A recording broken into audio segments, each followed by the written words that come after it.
Friends, हम यूनान की प्राचीन सभ्यता को समझ रहे हैं और इस सीरीज की ये हमारी तीसरी वीडियो है। अगर आपने हमारी पिछली वीडियो नहीं देखी तो एक बार जरूर देखिए, जिसका लिंक डिस्क्रिप्शन बॉक्स में मिल जाएगा। इस वीडियो में हम फर्स्ट बैटल ऑफ मैराथन को समझेंगे। वीडियो एंड तक देखें। शुरू करते हैं। यूरोपियन सभ्यता की तीन मूल आधार हैं। पहला यूनानी विचार, दूसरा रोमन राज नियम, तीसरा ईसाई धर्म की पूजा विधि तथा उसकी नैतिक नियम। इन विचारों के विरोधी अरब से आए, जिन्हें पर्शियन कहा गया, क्योंकि ये लोग कोई अन्य धर्म को मानने वाले थे, जिस कारण यूनानियों और फारसियों में सदियों तक युद्ध होते रहे। इन युद्धों को तीन भागों में बांटा जाता है। पहला ग्रीको पर्शियन वॉर, जो पर्शियन एम्पायर साइरस सेकंड के समय से लेकर सिकंदर महान के विजय तक रुक रुक कर चलता रहा। दूसरा मुसलमानों और ईसाइयों का युद्ध, जो मुसलमानों को यूरोप पर आक्रमण करने के साथ शुरू हुआ, जिसमें मुसलमान लोग कस्तूनिया तथा टॉरस में हराए गए।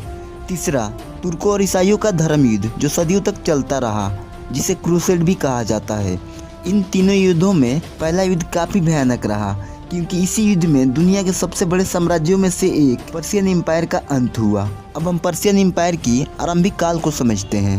6th सेंचुरी BC के पहले वर्षों में एक छोटे से राजघराने में साइरस नामक एक युवक का जन्म हुआ। इन्होंने कुछ आम लोगों को अपने साथ मिलाकर हक्कामनी साम्राज्य की नींव रखी, जिसे पर्शियन एम्पायर भी कहा जाता है। इसके साथ ही इन्हें साइरस महान के नाम से जाना जाने लगा। लगभग कुछ ही दशकों के अंदर ही पर्शियन एम्पायर काफी दूर दूर तक फैल गया, जैसे कि आप इस मैप में देख सकते हैं। ये लोग पारसी धर्म को मानने वाले थे। इस साम्राज्य की भी वंशावली सत्ता चलती रही। सितंबर 522 ईसा पूर्व में डेरियस, जिसे दारूस भी कहते हैं, वो हक्कानी साम्राज्य का किंग बना। इस वक्त तक आयोनियन रीजन के राज्यों में पर्शियन एम्पायर का ही रूल था, मगर यहाँ के रहने वाले लोग पारसियों को बिल्कुल पसंद नहीं करते थे।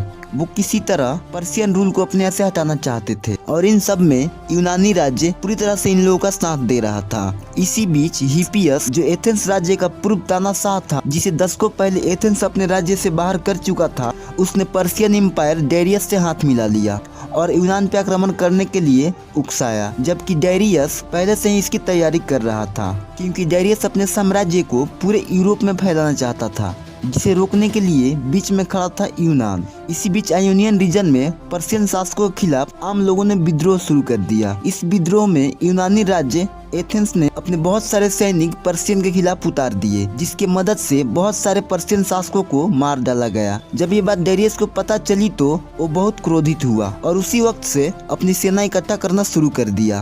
अपनी सेना इकट्ठा होने के पश्चात ही वो जंग के लिए पश्चिम की ओर यानी यूनान की तरफ चल पड़ा। अपनी विशाल सेना की मदद से रास्ते में मिले सभी स्वतंत्र राज्यों को अपने अधिकार में ले लिया और यूनानी राज्यों को ये प्रस्ताव भेजा कि वो जल्द से जल्द हक्कानी साम्राज्य की अधीनता स्वीकार कर ले, नहीं तो उनके नगर और नागरिकों को नष्ट कर दिया जाएगा। ये सुनते ही कुछ यूनानी राज्यों ने बिना देर किए साइरस के आगे घुटने टेक दिए, मगर एथेंस और स्पार्टा नामक राज्य ने उस प्रस्ताव को ठुकरा कर ये साबित कर दिया कि यूनान किसी का गुलाम नहीं हो सकता। डेरियस अपने सबसे काबिल सेनापति डेटिस, आर्टिफिनर्स और हिपियंस के नेतृत्व में 600 जलपोतों और लाखों को पैदल सेना के साथ एथेंस और स्पार्टा से युद्ध करने के लिए भेज दिया। आगे बढ़ते हुए हक्कानी सैनिकों ने जितने भी छोटे बड़े यूनानी सिटी स्टेट मिले, उन सभी पे अपना अधिकार करते गए। इन्होंने इजियन सागर पार कर योवा नगर पे अपना कब्जा जमा लिया।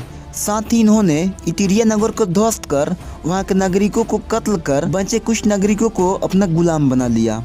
इस इटीरिया मैसाकर में एथेंस और स्पार्टा ने इटीरिया की कोई मदद नहीं की। इसके बाद हिपियस के कहने पे फारसी सेना मैराथन के समीप इकट्ठा हुई और बाकी बचे यूनानी राज्यों को युद्ध के लिए चुनौती दी।